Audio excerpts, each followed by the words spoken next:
All right, dive buddies, ready to go deep.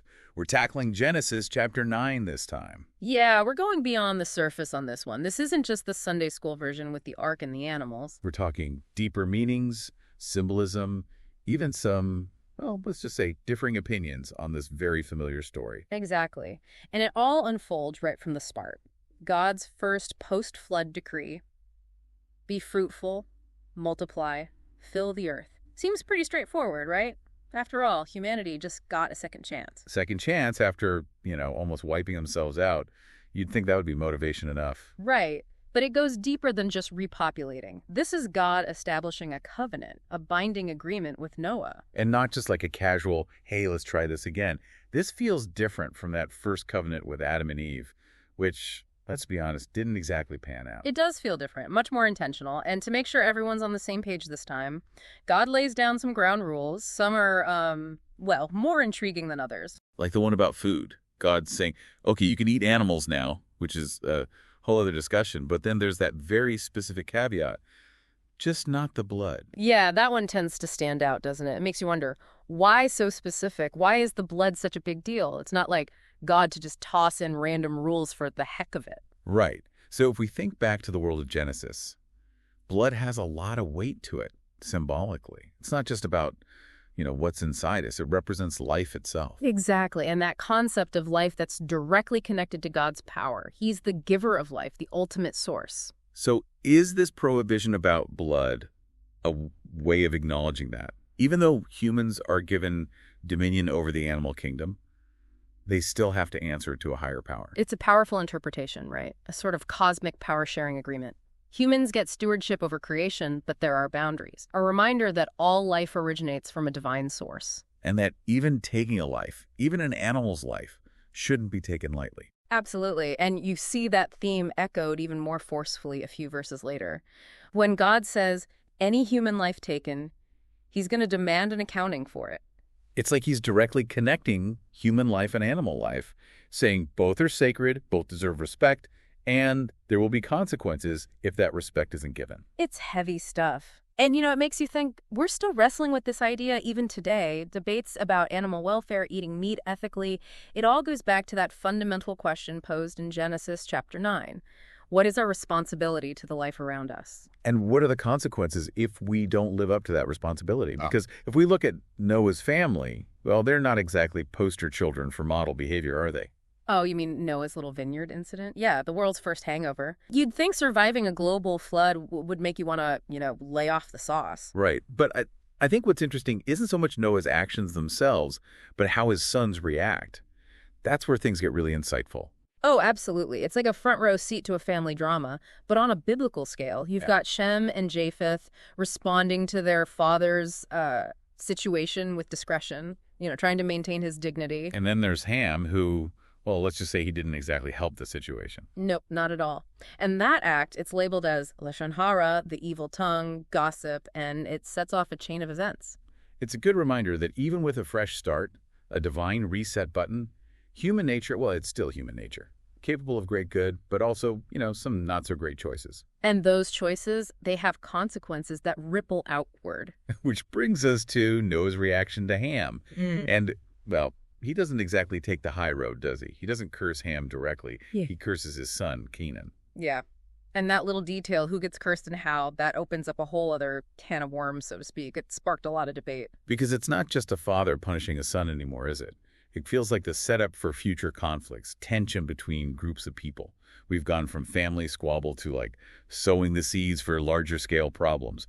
And it makes you wonder, right, how often do our actions, even the ones we think are private, have these unintended consequences that go way beyond our immediate circle? It's almost like that impulse toward drama is baked into us, even after a cosmic reset. You'd figure seeing the world literally wash away would make you want to, be on your best behavior. Right. But that's the thing about these stories, isn't it? They show us how human nature keeps, being human.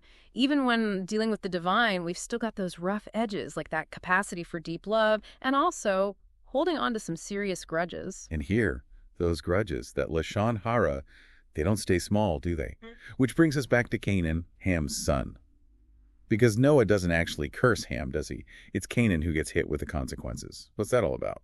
It's a detail that's caused a lot of head scratching over the years, let me tell you. Scholars have gone back and forth on this. Some see it as this foreshadowing, like it's setting up the future conflicts between the Israelites who came from Shem's line and the Canaanites. So are we saying it's destiny?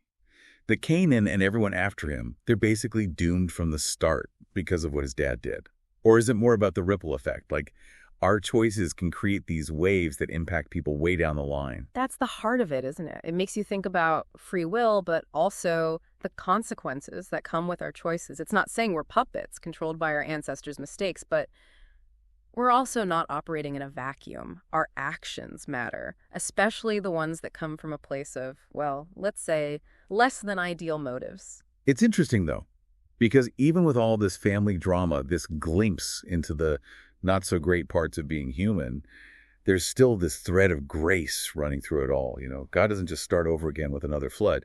He sets boundaries, sure, and there are consequences, but he also gives them a way forward. Exactly. And that way forward is the covenant, that promise and the symbol of it, that amazing rainbow. But even that symbol, we think we know what it means, but there's more there than we usually realize. Oh, totally. We see the rainbow, we think no more floods, Right. safety, a fresh start. But in the actual text, it's not just about the rainbow appearing. It's the fact that God remembers the covenant. And that just blows my mind a little. It's pretty wild when you think about it, right? Why Yeah. even mention remembering? It's like, is forgetting even a possibility, even for God? And if it is, well, we might be getting into some serious theological debates there. But let's stick with the implications for now. Right, because if we're talking about God actively choosing to remember, does that mean that humans can forget? That we have the ability to just stray from the covenant, to make the same mistakes all over again?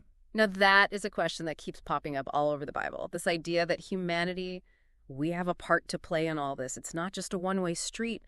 Our choices make a difference. And that forgetting, whether we mean to or not, it comes with a price tag. It's like that saying, those who can't remember history are doomed to repeat it. Except here, God remembering, it's almost like he's offering us a way out of that cycle, Exactly. It's huge on the hope and forgiveness, even when humans mess up. And you know what else is interesting? The whole bit about how long Noah lived after the flood. Oh, yeah. 350 years. Mhm. Now, that's a number that makes you pause. I mean, on the one hand, it's like, wow, what a blessing, right, to live that long after guiding everyone through the apocalypse. But then I got to wonder, what did he do with all that time? Did he learn from the whole vineyard situation, help his kids and grandkids make, better choices? Those are great questions, and this is where the text, it doesn't really give us the answers on a silver platter. Instead, it makes us wrestle with these questions about what it means to be human. We have this incredible gift, life, a brand new start because God's merciful, but how we actually live that life, the choices, the lessons we learn or don't learn, that's on us. It really makes you think about the weight of every choice. Like it's not just about us, it's about everyone who comes after us. It's a lot to carry around. It is. And, it goes back to that idea of blood we were talking about before. It's not just about life itself. Blood represents family, ancestors, that whole line stretching back through time. Inheritance, right? Whoa, I never thought of it like that. It's like our choices are literally part of our DNA, in a way, passed down through generations. But then that makes the rainbow promise, that covenant with God, even more powerful. You got it. Because we're talking about something bigger than just our human flaws. Yeah, we mess up, we face consequences, but there's this whole other level, this unwavering love and forgiveness. And that rainbow, it's like a symbol of that, a reminder that's meant to last. It's almost like instead of hitting the reset button every time humanity goes off track, God's saying, I see where you went wrong, but we're in this together.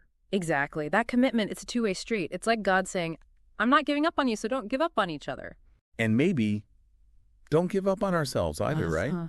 It's like you said before, we have to remember that we're part of something bigger. This story that's been going on since the beginning, and we'll keep going even after we're gone. It's humbling, right? But also inspiring, because even with the floods and the mistakes and, yeah, even the family drama, there's always hope. There's always that chance to make things right, to start fresh, to build something better than what came before. I like that. It's a good place to leave it, I think. It's not just about these ancient stories, is it? It's about us. It's about figuring out what it means to be human, good and bad, and hopefully learning from those who came before us so we can do a little better with the time we've got. Couldn't have said it better myself. So, next time you see a rainbow, take a minute. Mm-hmm. Yeah. Appreciate how amazing it looks, but also what it represents. Hope. Second chances. And that promise that no matter what, we're not alone in all this. Beautifully said. And on that note, we're calling it a wrap on Genesis chapter 9. Lots to think about, right? Tons. And hey, keep those deep thoughts flowing because we'll be back soon with another dive into the great big book of who knows what's next. Until then, dive buddies, keep exploring, keep asking those big questions, and we'll see you in the next episode.